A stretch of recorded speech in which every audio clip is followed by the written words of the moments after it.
सबसे पहले यहाँ पर कुछ चीज़ें जो मैं बताने वाली हूँ कि क्या-क्या मेन इंपॉर्टेंट चीज़ें ध्यान रखनी, वो है आपको नेम। आपको अपने नेम की स्पेलिंग ध्यान रखनी है।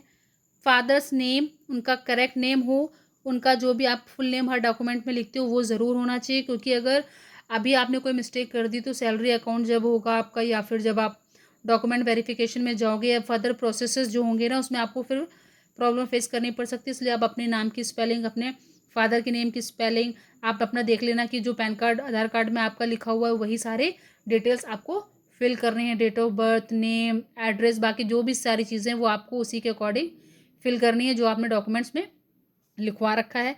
बाकी आप जब फॉर्म फिल करोगे तो आपका डिग्री सर्टिफिकेट में क्या नंबर है, आपका रोल नंबर क्या है, ये सारी चीज़ें आपको ध्यान रखनी है। और जो भी कैटेगरी, मतलब जो भी कैटेगरी वाइज अगर अपना अप्लाई कर रहे हैं, ओबीसी, ईडब्ल्यूएस, एससी, एसटी, तो उन्हें ध्यान रखना है कि उनका कास्ट सर्टिफिकेट अपडेट होना चाहिए।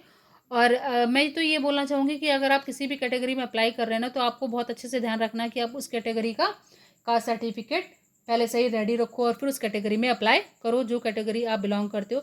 सबसे ज़्यादा यहाँ पे ध्यान देने वाली बात है सिग्नेचर। आपको सिग्नेचर यहाँ पर ब्लू पेन पे नहीं करने हैं, आपको ब्लैक पेन से यहाँ पे सिग्नेचर करने हैं। ये ज़रूर ध्यान दीजिएगा कि आप फॉर्म फिल करते समय इस बात को ध्यान दें कि आपको जो साइन करने हैं वो ब्लैक पेपर से करने हैं। इसके फॉर्म 1 नवंबर से स्टार्ट हो चुके हैं और 30 नवंबर तक होंगे, तो जो भी एस्पिरेंट्स है वो फॉर्म को जल्द से जल्द फिल कर दें। AIATC में जो भी एग्जाम्स होंगे वो दो, मतलब जो भी पेपर होगा इसका दो पार्ट में होगा। पार्ट ए में आपका maths, reasoning, English, general awareness आएगी। पार्ट बी में आपके फिजिक्स और मैथ्स आएंगे। इसका आगे आपको भी पता चलेगा, अभी मैं इसी वीडियो को पूरा देखिएगा तो आपको पता चल जाएगा कि पार्ट ए में मैथ्स, रीजनिंग के इंडिविजुअल सब्जेक्ट से अलग अलग कितने क्वेश्चन आएंगे और पार्ट बी में कितने क्वेश्चन आएंगे।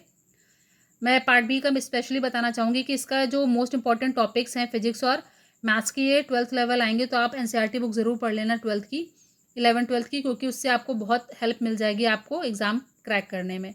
तो जो भी एस्पिरेंट्स ये वीडियो देख रहे हैं, चाहे वो एडवांस हो चाहे ये बिगनर्स हो, आप सारे सब्जेक्ट्स में इक्वली फोकस करना, क्योंकि यहाँ पर आपके maths, reasoning, English, general awareness ये भी बहुत ज़्यादा अहम प्ले करेंगे रोल।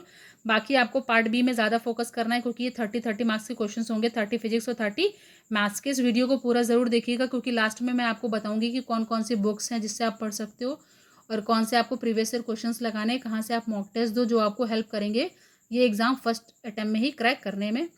बाकी आप यहाँ पर कुछ चीज़ें मैं बता रही हूँ तो ध्यान देनी है। जैसे कि जो बिगिनर है वो सबसे पहले हर मॉड्यूल पे ध्यान देंगे, अपना सिलेबस कंप्लीट करेंगे।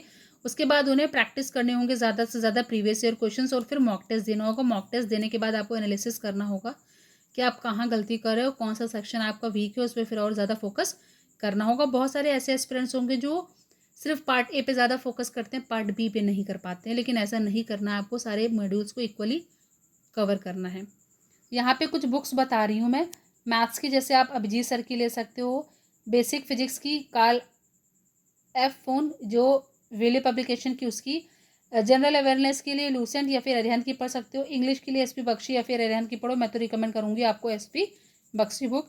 बाकी मैंने इसकी और भी बुक्स आपको बता रखी है, उसमें आपको पिक्चर्स भी देखने को मिल जाएंगी कि किस टाइप की बुक्स आपको लेनी है। दिशा पब्लिकेशन की, आर के गुप्ता पब्लिकेशन की, मतलब और भी बताइए, तो इस वीडियो को पूरा ज़रूर देखिएगा, यहाँ से स्किप मत करिएगा, क्योंकि आगे जो मोस्ट इंपॉर्टेंट थिंग बताने वाली हूँ वो आप नहीं तो देखना भूल जाएंगे, तो फिर हो सकता है कि आपको वो प्रॉफिट ना मिल पाए।